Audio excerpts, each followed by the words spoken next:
ଯେଉଁ ଚାଷୀ ଭାଇ ଓ ଭଉଣୀମାନେ ସିଏମ୍ କିଷାନର ଟଙ୍କା ପାଇଁ ଆସୁଥିଲେ, ସେମାନେ ଭାବୁଛନ୍ତି ତାଙ୍କର କୌଣସି ପ୍ରୋବ୍ଲେମ୍ ନାହିଁ। କିନ୍ତୁ ଦେଖନ୍ତୁ ଆପଣ ଟଙ୍କା ପାଇଁ ଆସୁଥିଲେ କିନ୍ତୁ ଆପଣଙ୍କ ଫର୍ମଟି ରିଟର୍ଣ୍ଣ କରାଯାଇଛି।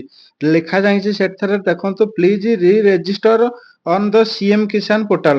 ଆପଣଙ୍କୁ ଆଉ ଥରେ ରେଜିଷ୍ଟର କରିବା ପାଇଁ ପଡ଼ିବ। ଦେଖନ୍ତୁ ପୂର୍ବରୁ ଆପଣଙ୍କର ତ ଟଙ୍କା ମିଳୁଥିଲା କିନ୍ତୁ କୌଣସି କାରଣରୁ ଇ-କେୱାଇସି ନଥାଉ କିମ୍ବା କୃଷକ ଓଡ଼ିଶାରେ କିଛି ଭୁଲଭାଲ ହେଇଥାଉ କିମ୍ବା କୃଷକ ଓଡ଼ିଶା ଟୋଟାଲ ଏପର୍ଯ୍ୟନ୍ତ ଆପଣ ମାନେ ରେଜିଷ୍ଟର କରିନାହାନ୍ତି, ସେଥିପାଇଁକା ଆପଣଙ୍କ ଫର୍ମଟି ପୁନର୍ବାର ଫେରିଆ ଯାଇଛି ଆପଣଙ୍କ ପାଖକୁ। ଆପଣମାନେ ଆଉ ଥରେ ସେଇ ସିଏମ୍ କିଷାନ ପୋର୍ଟାଲରେ ଯାଇ ସିଏମ୍ କିଷାନ ପୋର୍ଟାଲରେ ଆବେଦନ କରନ୍ତୁ।